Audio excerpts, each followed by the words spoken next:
I am Joshua, 30 years old, and at my family's Christmas dinner, my own father physically assaulted me to force me to sign over my grandfather's inheritance to my older brother.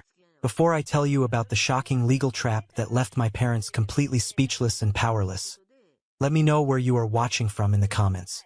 The drive to my parents' house in the affluent suburbs of Chicago was always a quiet one. But that night, the silence inside my 5-year-old Honda Civic was thick enough to choke on. The heater blasted dry air against my face, barely fighting off the bitter chill of the December snowstorm whipping against the windshield. Emma, my fiancée, sat beside me in the passenger seat. She had her hands folded neatly in her lap, her knuckles white. She didn't need to say anything. We both knew we were driving into a war zone masquerading as a holiday celebration. We pulled into the sprawling, circular driveway of my childhood home. It was packed with vehicles that cost more than my first mortgage. There was my father's pristine black Mercedes SUV, my mother's sleek Lexus, and parked dead center, taking up 2 spots, was Matthew's leased Porsche. Matthew was my older brother, the golden child, the undisputed center of our family's universe. I parked my Civic out on the street, half buried in a snowdrift, right where the plow had pushed the slush. It was a fitting metaphor for where I stood in the family hierarchy. Stepping through the massive oak front doors, the house smelled like a suffocating mixture of roasted turkey, cinnamon sticks simmering on the stove, and my mother's overpowering floral perfume. It was a smell designed to project warmth and success, but to me, it smelled like an ambush. The dining room was a masterclass in intimidation. The mahogany table was set for 12, though there were only 8 of us. The crystal wine glasses caught the light of the blinking Christmas tree tucked into the corner. I remember looking at the plates and noticing how carefully my mother had folded the red linen napkins into sharp, rigid peaks. She only ever took the time to do that when she needed absolute control, when something incredibly unpleasant was about to happen and she wanted the aesthetics to soften the blow. Matthew sat across from me. He wore a crisp, tailored dress shirt with French cuffs, a luxury he absolutely could not afford on his current non-existent salary. He was carving the roasted turkey with theatrical, agonizing patience. He sliced through the meat like a man rehearsing for a grand role he had already been promised by birthright. Beside me, Emma shifted in her heavy oak chair. Her knee gently bumped mine under the table. It was her silent check-in. I bumped her knee back. The air in the room was completely still. No one was laughing. The instrumental holiday music playing from the hidden ceiling speakers sounded like a funeral dirge. Dad cleared his throat right before the dessert plates were brought out. The metallic clinking of forks against porcelain stopped immediately. My Uncle Robert, who had been aggressively avoiding eye contact all night, suddenly found his water glass fascinating. "We should handle your grandfather's estate paperwork tonight," Dad said. He picked up his glass, swirling the ice, his tone casual, as if he were discussing the incoming winter storm. Clean, efficient. I had known this conversation was coming for weeks. I didn't know the exact timing, but I recognized the tone instantly. It was the tone he used when his word was the law of the land, when dissent was not just discouraged but punishable. He reached into the inner pocket of his dark suit jacket. He pulled out a thick, legal-sized envelope, the flap heavily sealed. He didn't slide it toward the center of the table. He didn't look at Matthew. He locked his cold, gray eyes on me and slid the envelope directly across the polished wood. It stopped right next to my half-empty wine glass. "You will sign this over to your brother," Dad said. He didn't ask. There was no inflection of a question. It was a pure command. "It's the right thing," my mother chimed in immediately, hitting her mark perfectly. Her voice was smooth, practiced, dripping with fake maternal concern. "He is the firstborn heir, Joshua. It's tradition. It is what your grandfather would have truly wanted if he was thinking clearly at the end." Matthew didn't look at me. He studied his plate, his jaw clenched, his mouth set in a line of polite neutrality. He had perfected that exact look over 30 years of life. Agreeable, harmless, inevitable. He was the king waiting for the peasants to hand over the crown. I stared at the thick white envelope. I didn't touch it. I didn't reach for my pen. I felt something old, dark, and terribly familiar rise in my chest. It wasn't shock. It wasn't even anger, not yet. It was pure, exhausted recognition. The exhaustion of a lifetime spent playing a rigged game. "I'm not signing anything," I said. My voice was quiet, but it cut through the room, silencing the holiday music. The room quieted the way a room does right before a massive sheet of glass shatters. Dad leaned forward slowly, resting his heavy forearms on the table. The muscles in his neck tightened. He looked at me as if I had suddenly stood up and spat on the rug. "This isn't about you," he said, his voice dropping an octave into a dangerous gravel. "This is about family legacy, the business, the name." "It is about me," I replied, forcing my heart rate to stay steady. I looked him dead in the eye. "Grandpa left it to me, not to Matthew. To me." I stood up.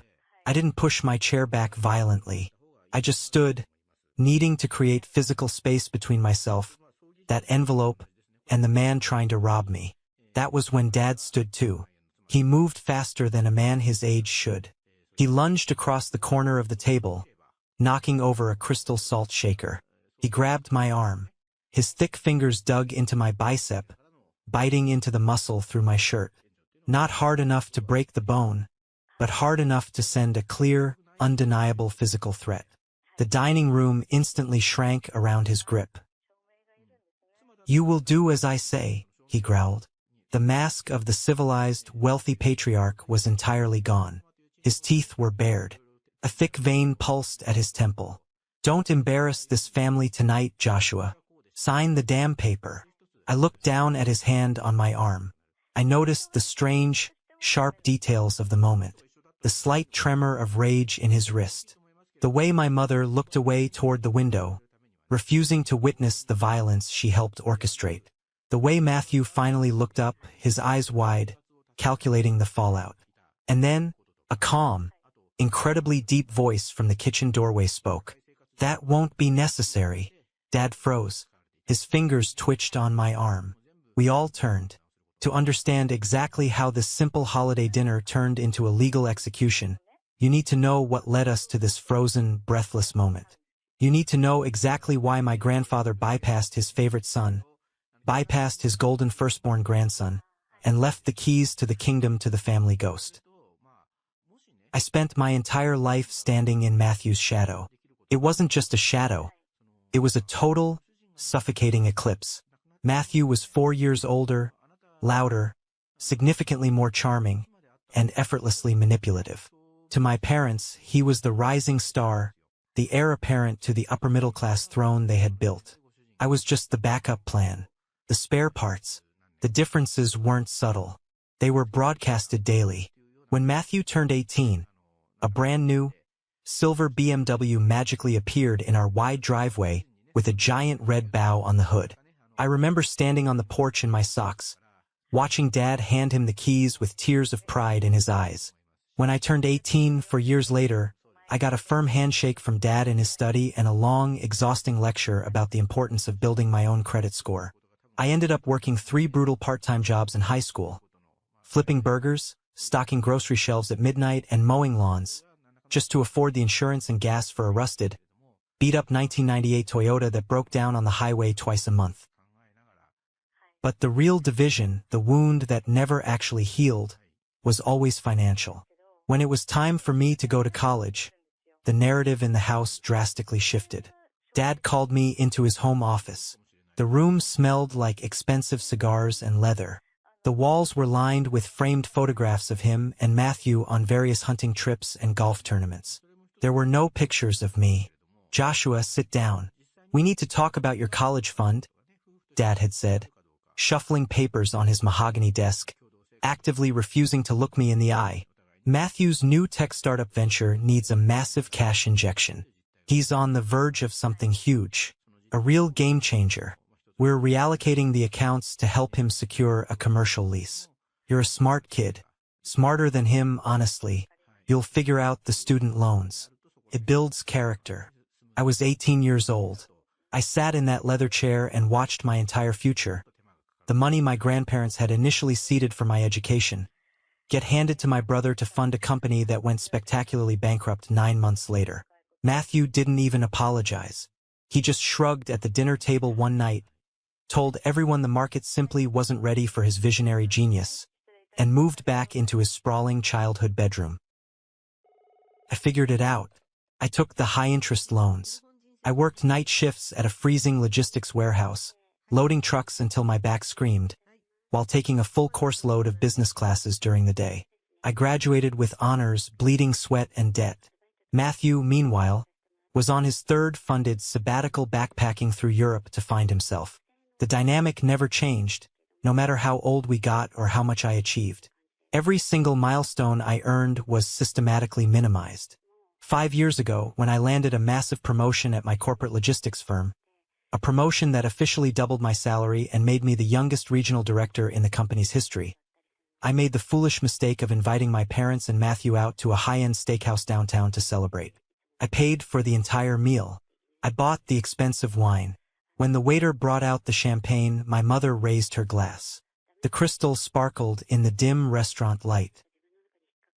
"To Joshua," she said, smiling a thin, tight smile, "you've always had such incredible luck. Right place, right time. The corporate world is so unpredictable. Now, Matthew, tell us more about this new commercial real estate idea of yours.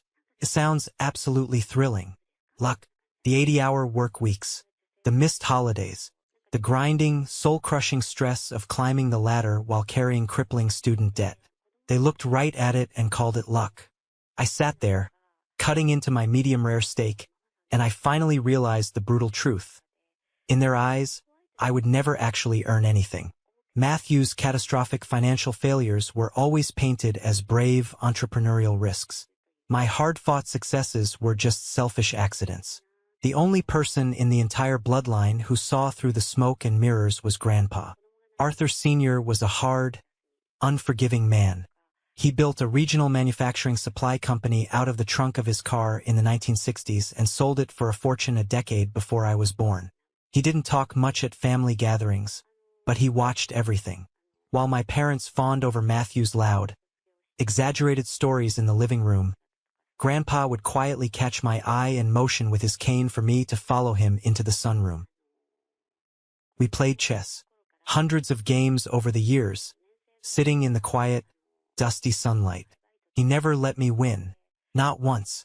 He was ruthless, calculating, and cold on the board. "Look at the whole board, Joshua," he would say, his raspy voice cutting through the silence of the room. He'd tap his heavy wooden cane against the floorboards for emphasis. "Your brother plays for the immediate prize. He grabs the pawn and exposes his king. Your father plays to look powerful, throwing his knights around to scare people. You have to play 3 moves ahead. You have to see the trap before they even realize they set it. Let them think they are winning until the board belongs to you." I didn't fully understand what he was preparing me for back then. I thought we were just playing a game to pass the time. My Aunt Susan, my dad's younger sister, would sometimes come into the sunroom, bringing us glasses of iced lemonade. She'd ruffle my hair, giving me a sad, deeply pitying look. "You're a good boy, Joshua," she'd whisper, looking over her shoulder to make sure Dad wasn't within earshot. "Don't let Arthur and Eleanor get you down. I see how hard you work. You're special." For years, I believed Aunt Susan was my secret ally. I believed she was the only one in the family who saw the blatant, toxic favoritism and thought it was wrong. I held onto her small, whispered words of comfort like a lifeline. I was an absolute fool. In my family, sympathy wasn't real. It was just another currency used to buy leverage for later. Grandpa knew that. He knew exactly what every single one of them was capable of when the money was finally put on the table. And he made his move long before he took his last breath. Grandpa died in late October. The air in Chicago was already turning bitterly cold, the wind ripping off Lake Michigan. His funeral was a massive, highly orchestrated spectacle. My parents treated it less like a solemn memorial for a patriarch and more like a high-stakes networking event. Dad stood by the casket, shaking hands with local politicians and business owners, his face a mask of dignified grief. Matthew wore a dark, custom-tailored Italian suit, playing the role of the devastated firstborn grandson to absolute, sickening perfection. He even managed to squeeze out a few tears during the eulogy. I stood in the back, near the edge of the cemetery grass, holding Emma's hand tightly. The rain was a slow, freezing mist that soaked into my cheap overcoat. I watched my mother dab her perfectly dry eyes with a black lace handkerchief for the cameras of the local paper. It made my stomach turn. A week after the funeral, I was sitting in my apartment, going over quarterly reports, when I received a thick, heavy envelope in the mail. It was sealed with actual red wax. The return address belonged to Mr. Halverson, Grandpa's personal attorney. Halverson had been a fixture in our family's periphery for 2 decades. He was a tall, silent, unsmiling man in a gray suit who handled all the trusts, the corporate structures, and the taxes. He never stayed for dinner. He never made small talk. My hands shook slightly as I broke the seal. The letter inside was typed on thick, cream-colored stationery. It was brief, devoid of any legal jargon, and terrifyingly clear. It stated that the primary reading of the will had been intentionally bypassed by my grandfather's explicit, legally binding instructions. A private transfer of assets was already in motion. I was the sole beneficiary of the primary inheritance. The investment portfolios, the liquid cash, the holding companies, everything. The numbers attached to the bottom of the page made my vision blur. It wasn't just money. It was generational wealth. It was enough to change my life forever. It was enough to build an empire. But the final paragraph of Halverson's letter is what made the blood run completely cold in my veins. Your grandfather anticipated heavy resistance from your father and brother. He advised me to tell you the following. Do not speak of this to anyone. Let them come to you. They will assume the money is theirs. They will try to take it from you when they realize the truth. Hold your ground. I will be there when the time comes. I folded the letter. I didn't tell a soul. Not even Emma, not for the first few weeks. I needed to process it. I needed to see how the board was set before I made my first move. The shift in the family dynamic was almost instantaneous and deeply unsettling. A frantic, nervous, vibrating energy infected my parents. They started calling me twice a week, asking about my job, my health, my wedding plans with Emma. My mother, who usually communicated via passive-aggressive texts once a month, suddenly wanted to know my favorite recipes. Dad invited me to play golf. It was terrifyingly out of character. Matthew, who usually ignored my existence unless he needed someone to co-sign a lease, suddenly wanted to grab a beer and catch up. I knew they hadn't seen the will yet. Halverson was legally holding it tight. But they knew something was wrong. The massive wire transfers hadn't magically appeared in Matthew's business accounts. The bank hadn't called my dad to hand over the keys to the kingdom. They were fishing in the dark, and they were getting desperate. The ugly truth of their desperation spilled out completely the week before Christmas. I had stopped by my parents' house on a Tuesday afternoon to drop off a holiday gift basket from Emma. Their cars were in the driveway, but nobody answered the front doorbell. The side wooden gate leading to the backyard patio was unlatched, swinging slightly in the wind, so I walked around back, thinking Dad was out by the grill. I stopped dead in my tracks, pressing my back against the cold brick wall right next to the kitchen window. The glass was cracked open slightly to let out the smoke from whatever my mother was burning on the stove. Inside, Matthew was pacing furiously back and forth across the expensive slate tile floor. His wife, Sarah, was sitting at the Marble Island counter. Sarah always played the quiet, fiercely supportive wife in public. She smiled sweetly, baked organic pies for charity bake sales, and wore pastel cardigans. But right now, her face was twisted into a mask of pure, unfiltered venom. Her voice was a low, dangerous hiss. "You promised me, Matt," Sarah spat, gripping the edge of the marble counter so hard her knuckles were stark white. "You looked me in the eye and said the estate money would be cleared by the first week of December. The investors are calling my personal cell phone now. They are threatening to sue for fraud. If they look at the books, if they see what you actually did with the capital to pay off your gambling debts. I know, Matthew shouted, ripping his hands through his perfectly styled hair. His face was red, sweating despite the cold outside. I know, Sarah. Dad is handling it. The damn lawyer, Halverson, is just dragging his feet with probate. We're going to get it. Dad said the old man left everything to the firstborn. It's tradition. You better get it, Sarah said, standing up and pointing a perfectly manicured finger directly at his chest. I am not going down with you. I am not going to prison because you wanted to play big shot CEO. If this real estate shell company goes bankrupt, I am filing for divorce so fast your head will spin.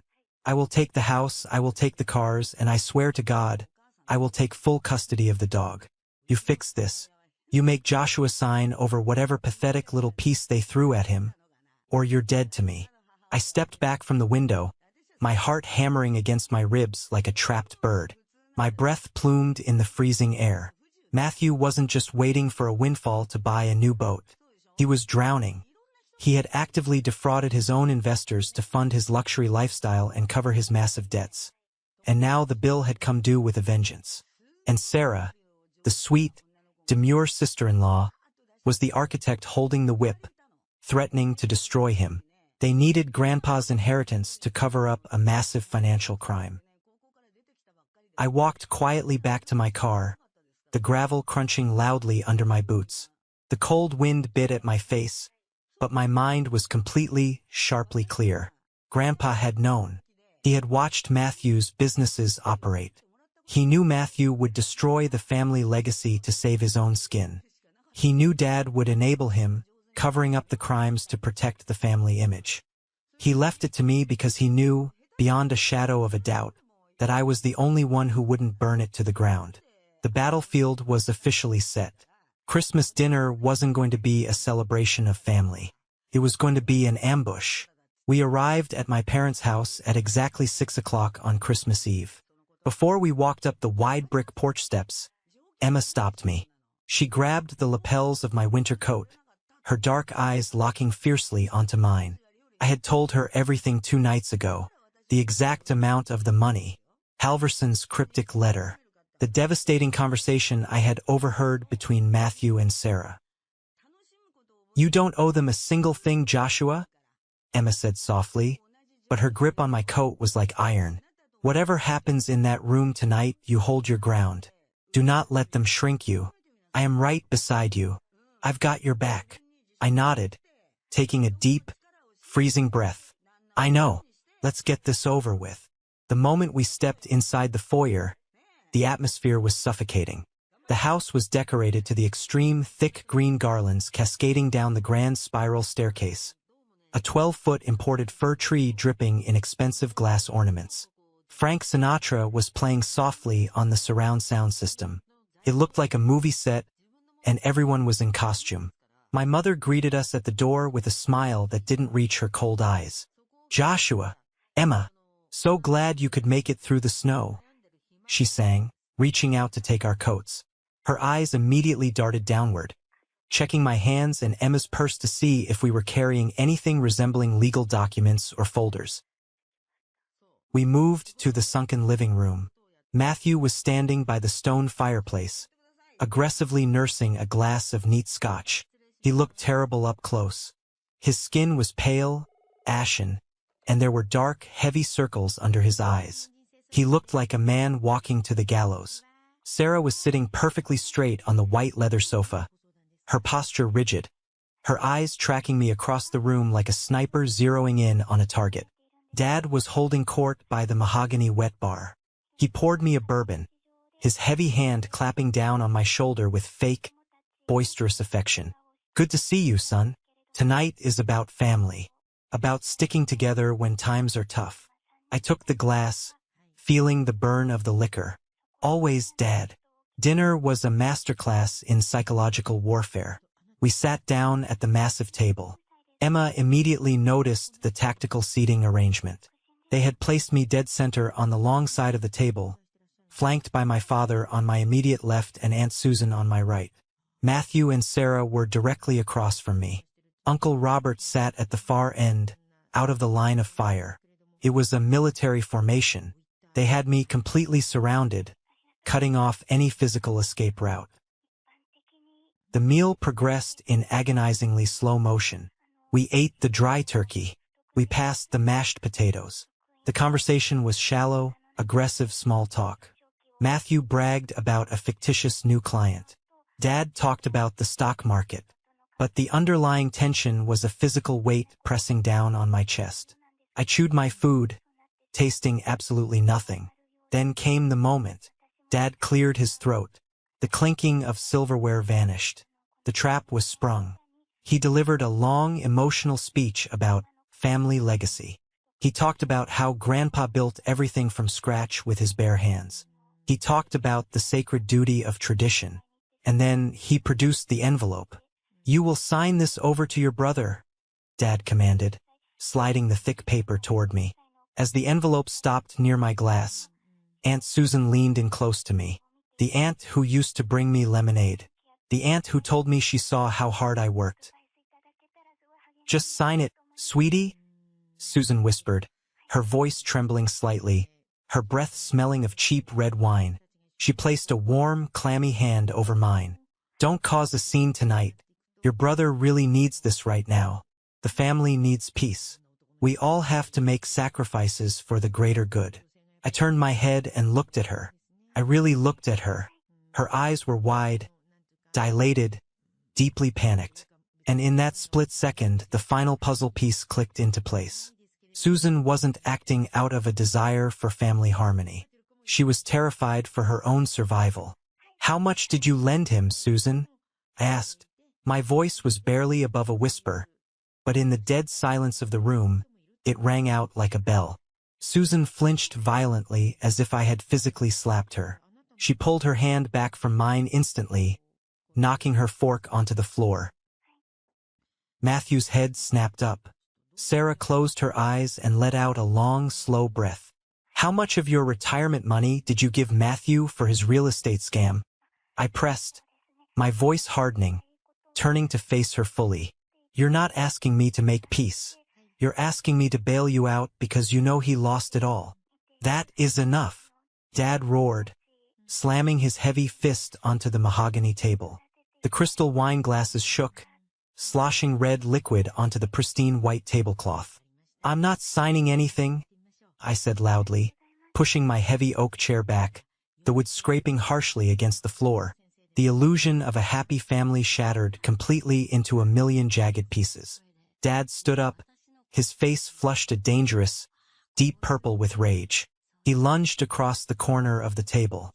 His heavy, calloused hand clamped down on my arm, his fingers digging brutally into my muscle. "You will do as I say," he growled, leaning into my face, his breath hot. The civilized veneer was completely stripped away, revealing the bully underneath. "Don't embarrass this family. You are nothing without this family." I looked down at his hand gripping my arm. I felt a massive surge of pure, blinding adrenaline. I was 30 years old, a grown man, a successful executive, and my father was trying to physically intimidate me into giving away millions of dollars to save a fraud and protect his own ego. And then, the voice from the kitchen doorway cut through the room like a scythe. "That won't be necessary." Dad froze. His grip on my arm loosened slightly in pure shock, but he didn't let go. We all turned our heads toward the archway leading to the kitchen. Mr. Halverson stood there. He was wearing his heavy wool winter coat, snowflakes still visibly melting on the broad shoulders. He carried a slim, worn leather briefcase in his gloved hand. No one had heard him come in through the side door.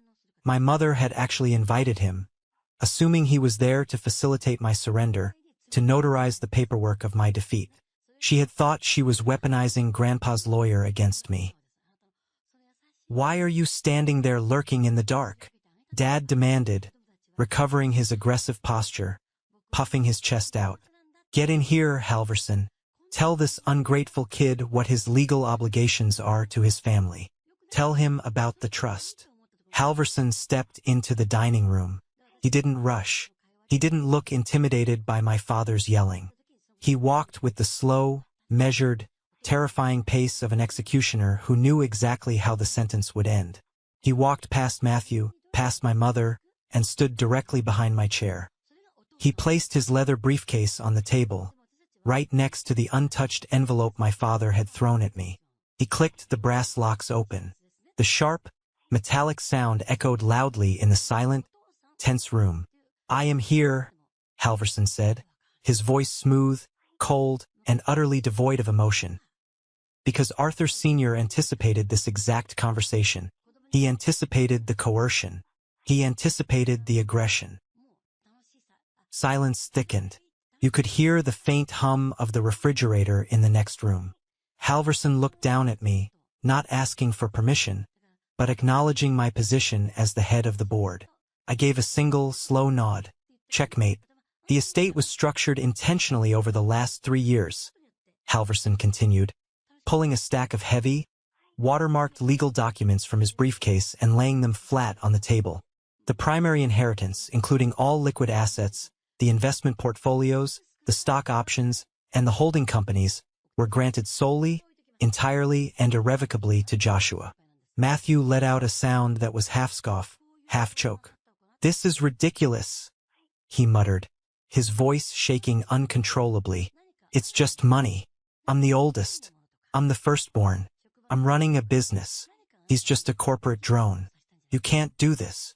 Halverson's gaze flicked to Matthew. His eyes were like glacial ice. "If it is just money, Matthew, then it should not be difficult for you to earn your own, or to pay back your angry investors without relying on stealing your younger brother's assets to cover your fraud." Sarah gasped loudly, covering her mouth. Matthew went completely pale, looking like he was going to vomit right onto his plate. "Now," Halverson said, turning his attention directly to my father, who was still standing, his hand hovering inches from my arm. "We come to the matter of this house." Dad blinked, confused. "My house? What the hell does my house have to do with this?" "Everything," Halverson replied coolly. He pulled out a specific single sheet of paper with a red seal at the bottom. "Your father, Arthur Sr., still legally owned the deed to this property. He allowed you to live here rent-free for 30 years. In his will, he transferred the deed to you, Arthur. However," Halverson paused. He let the agonizing silence stretch, actively tightening the noose around my parents' necks. He attached a very specific, legally ironclad anti-coercion clause. The clause explicitly states that if there is any attempt by you, your wife, or Matthew to coerce, manipulate, or force Joshua to transfer his inheritance under duress, including physical intimidation, which I have just stood here and witnessed, the transfer of this house is immediately and permanently voided. My mother let out a small, terrified, high-pitched shriek. She covered her mouth with both hands, her eyes wide with sheer terror. "Voided," Dad whispered, the anger completely drained from his face, replaced by sudden, catastrophic, paralyzing fear. "Voided," Halverson confirmed firmly, tapping the document. "The deed automatically defaults to the primary beneficiary, Joshua. If you push him to sign that envelope, Arthur, you do not gain his inheritance. You lose your home. Immediately. I have the eviction paperwork drafted in my car right now. Would you like me to go get it?" The air in the room vanished. The absolute power dynamic, the toxic hierarchy that had ruled my entire life, collapsed in less than 60 seconds. Dad looked at the useless envelope on the table. He looked at Halverson's impassive face. Then, slowly, painfully, he looked at me. For the first time in 30 years, there was no arrogance in his eyes. There was no authority, only total, crushing defeat. This is a moment that changed everything, when I finally regained control of my life. Thank you for your patience in getting this far. You are amazing. Please like the video and leave a comment below to let me know you've been with me. This will not only help more people find this story, but also let me know that my experiences are meaningful to someone. Your support is the biggest motivation for me to continue sharing the rest of this journey. The physical weight of Dad's hand was completely gone from my arm. He slowly lowered himself back into his heavy chair, moving like an old, broken man. He didn't speak. He just stared blankly at the expensive crystal water glass in front of him.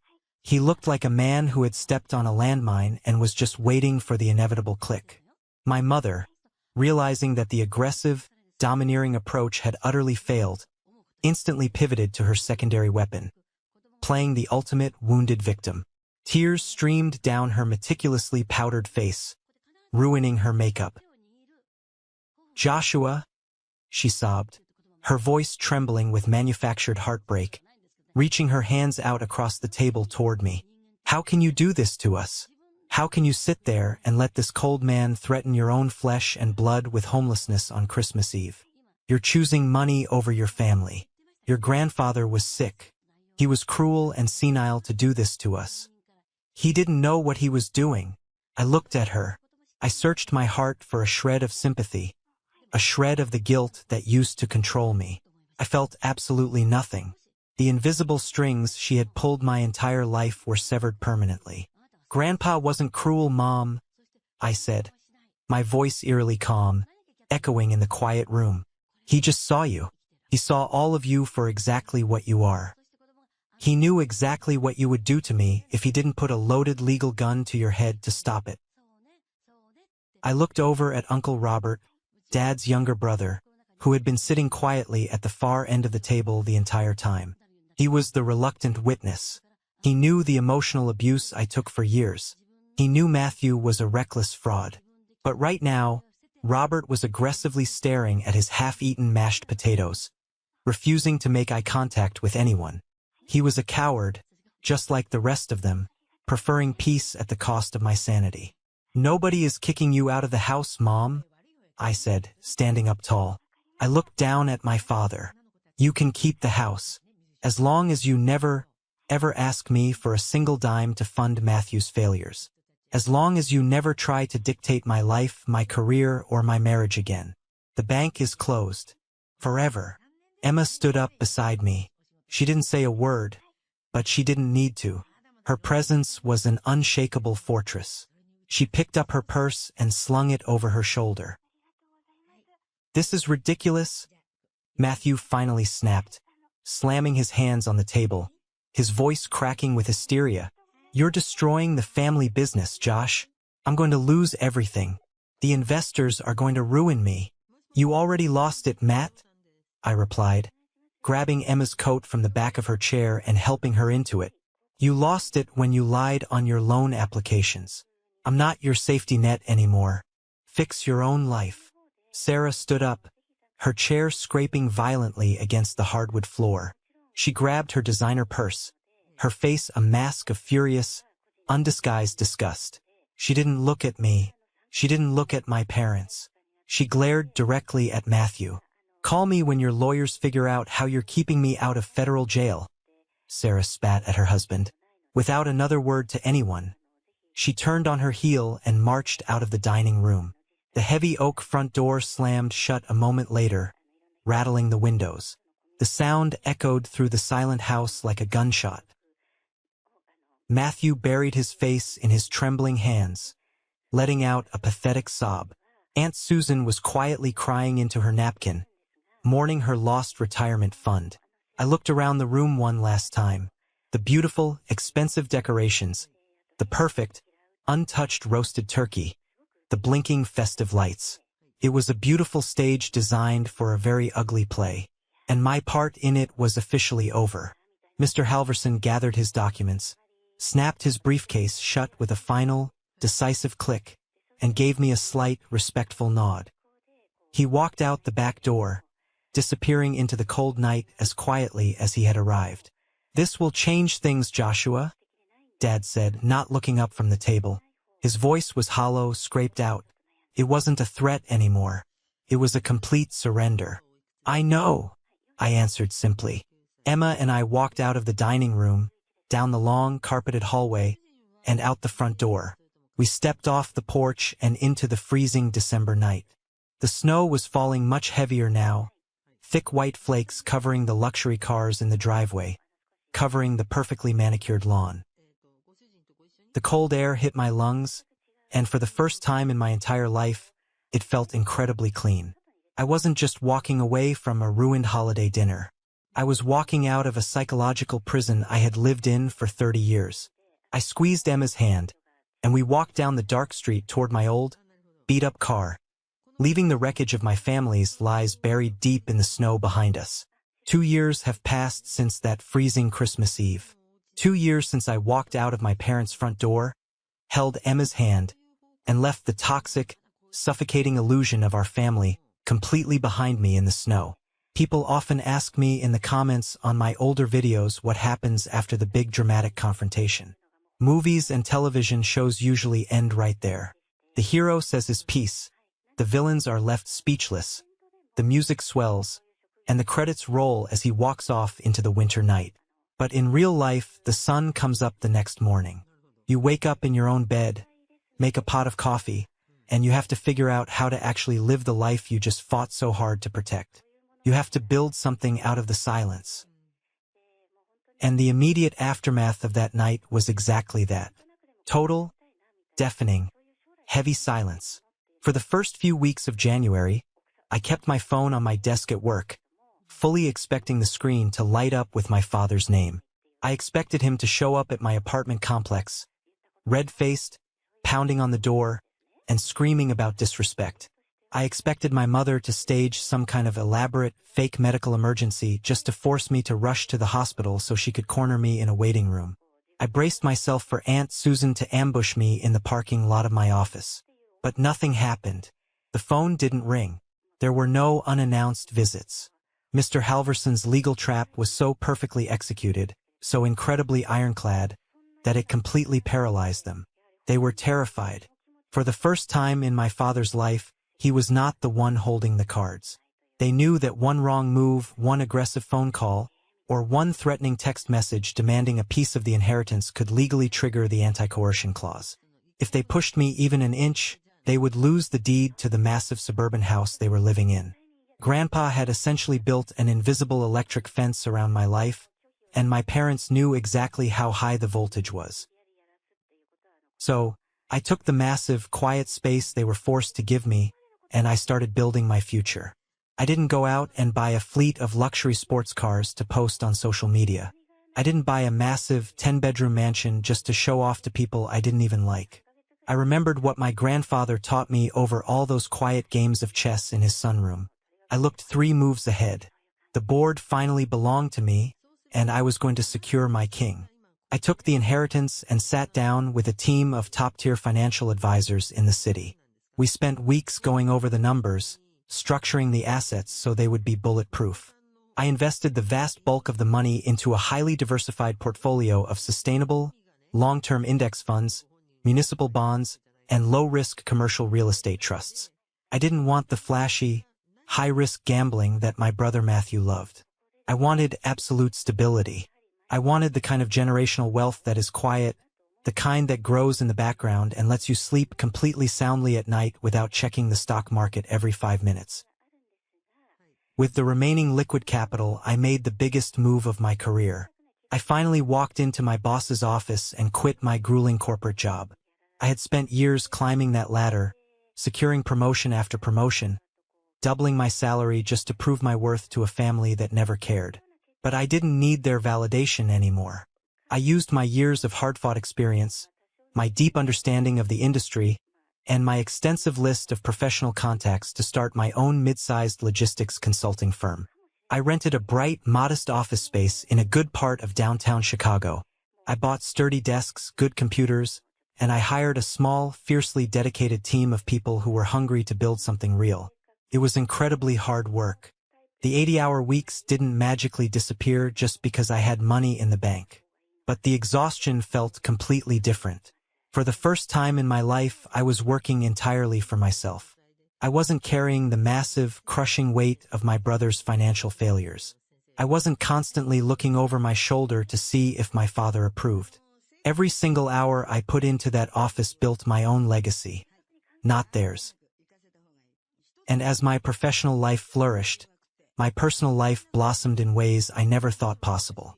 6 months after the Christmas incident, in late June, Emma and I finally got married. We didn't have a massive 500-guest spectacle at a country club. We didn't hire a 10-piece band or a celebrity photographer. My parents always wanted Matthew to have a wedding like that, a massive networking event disguised as a celebration of love, where Dad could smoke cigars with local politicians and Mom could show off custom floral arrangements. Emma and I wanted the exact opposite. We rented a beautiful, historic botanical garden on a warm, breezy Tuesday afternoon. The sun was shining, and the air smelled like blooming jasmine and fresh earth. There were exactly 35 people there. It was just Emma's family, our closest, most loyal friends, and a few of my old college roommates who had seen me eating ramen noodles in my dorm room because my college fund had been stolen. I didn't invite my parents. I didn't invite Matthew. I didn't even invite Aunt Susan. Standing at the altar that afternoon, looking at Emma in her simple, elegant white dress, surrounded by lush green trees and people who actually loved us for who we were, I felt a profound, overwhelming sense of peace. There was no underlying tension in the air. I didn't have to scan the crowd to see if my father was glaring at me or if Matthew was trying to make the toast all about himself. There were no whispered insults, no backhanded compliments about my salary, no subtle digs about my choices. It was just joy, pure, unadulterated, uncomplicated joy. Surprisingly, Mr. Halverson actually attended the ceremony. He sat quietly in the very back row, wearing his signature impeccably tailored gray suit. As Emma and I walked back down the aisle together as husband and wife, the crowd cheering and throwing flower petals, I caught his eye. He gave me that same slight, deeply respectful nod he had given me in the dining room. It was a silent acknowledgement. We had won the war. While my life was rapidly moving forward into the light, the toxic, fragile empire my parents had spent 30 years building around Matthew was rapidly, violently collapsing into dust. I didn't go looking for the information. I didn't stalk their social media or hire a private investigator. I heard all the ugly details through the grapevine.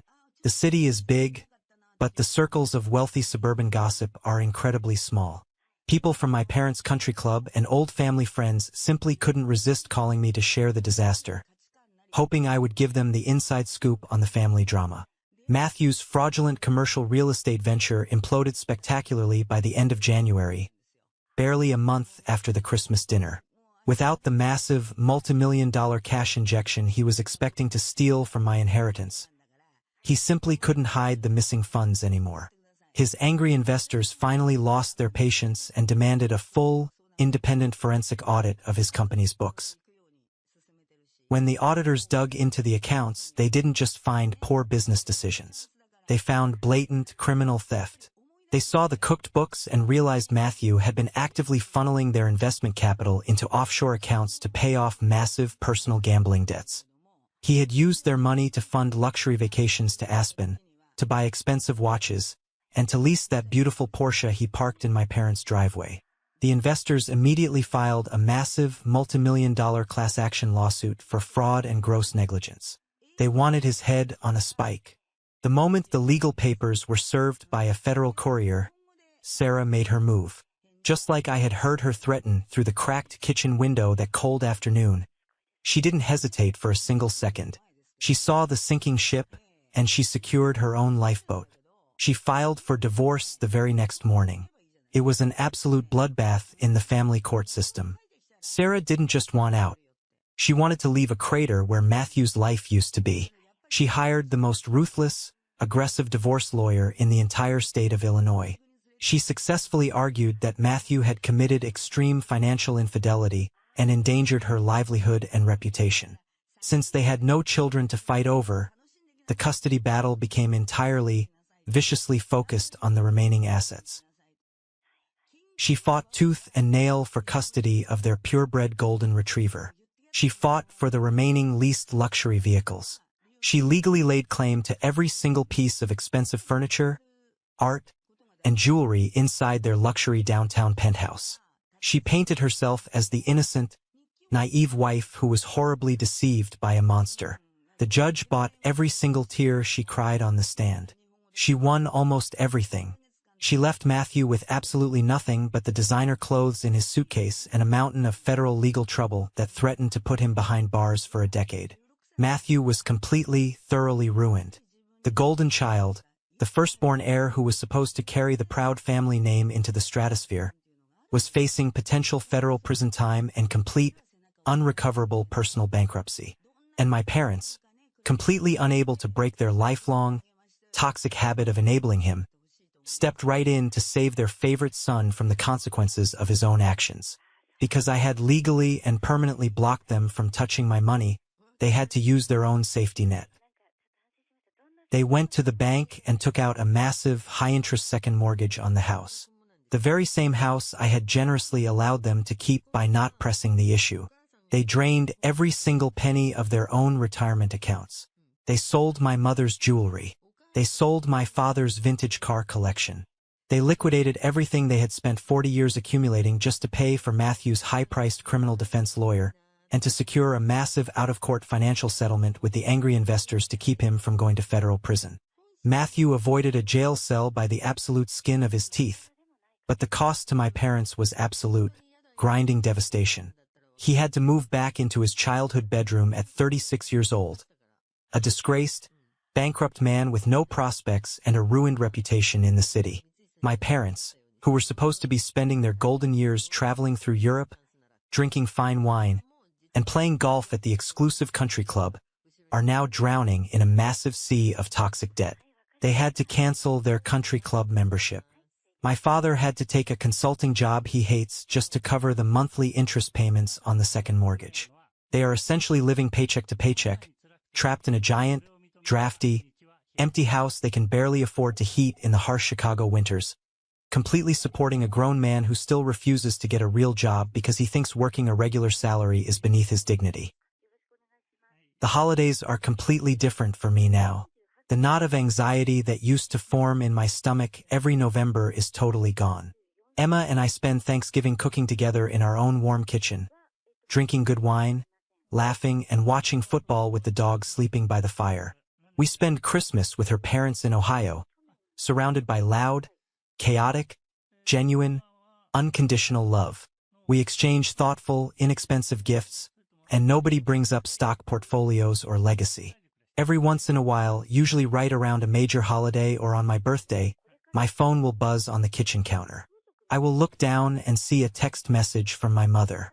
It is always the exact same predictable script. Even after everything that happened, she still plays the ultimate wounded victim. Thinking of you today, Joshua. The house is so incredibly quiet without you here. Dad was just talking about you. We miss our family being whole. Life is far too short to hold on to this much bitter anger. We are family. Please call your father, he's not sleeping well at all. We love you. I read the texts. I don't feel anger anymore. My blood doesn't boil. I don't feel the crushing guilt she engineered me to feel. I just feel a deep, hollow, quiet pity. They still don't understand. After all the ruin, after losing their retirement and their peace of mind, they still think I am punishing them out of pure spite.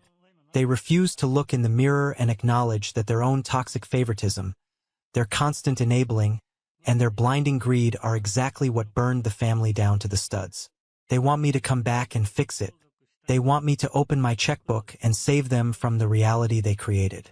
I never engage with the emotional manipulation. I never write a long paragraph defending myself. I reply with a simple, cold, polite response. Emma and I are doing very well. Happy holidays to you too. I hit send, and I put the phone away. That is the only access they get to my life now. A polite, impenetrable, reinforced brick wall. I set the boundary, and I enforce it with absolute iron discipline. Last week, the autumn leaves were turning brilliant shades of orange, gold, and blood red across the city. The air was crisp, cool, and smelled like wood smoke. I took a Friday afternoon off from work. I didn't tell anyone at the office where I was going. I just drove out of the city limits, stopped at a small florist off the highway, bought a simple bouquet of white lilies, and drove out to the cemetery. The grounds were incredibly quiet, save for the wind rustling loudly through the massive, ancient oak trees that lined the paved driving paths. I walked past the massive, ostentatious marble family monuments, the towering angels and the heavy stone crosses. I kept walking until I found the simple, flat, unpretentious granite marker I was looking for. Arthur Sr., my grandfather. The funeral 2 years ago had been a grotesque, fake show put on by my parents. But this visit was real. It was just me, the wind, and the man who truly saved my life. I knelt down on the damp, cold grass and placed the white lilies carefully next to the headstone, brushing away a few fallen brown leaves from the carved lettering. I stayed kneeling there for a long time, just listening to the distant sound of highway traffic and looking at his name carved deeply into the gray stone. "You were right, Grandpa," I said softly, the words instantly carried away by the autumn breeze. I looked 3 moves ahead. I saw the trap they were setting. I saw the whole board, and I didn't let them take it. I realized sitting there, with my hands resting on my knees, that Grandpa didn't just leave me a massive financial inheritance. Yes, the money was a powerful tool. It provided immense security, it funded my business, and it gave me the freedom to breathe without panic. But the real inheritance he left me, the most valuable thing he passed down, was the absolute truth. He gave me the ultimate validation I had been desperately seeking my entire life. From the moment Dad stole my college fund to pay for Matthew's mistakes, my family had systematically tried to convince me that I was less than. They tried to brainwash me into believing I was selfish, that I was difficult, that I was only successful in my career because of blind, unearned luck. They wanted me to believe I was a supporting character in Matthew's grand story. Grandpa's will was a final, undeniable, legally binding testament that he saw right through all of it. He saw my grueling hard work. He saw my quiet integrity. He saw the rot inside my father and the weakness inside my brother. And he trusted me over the golden child. More importantly, he gave me the power to walk away.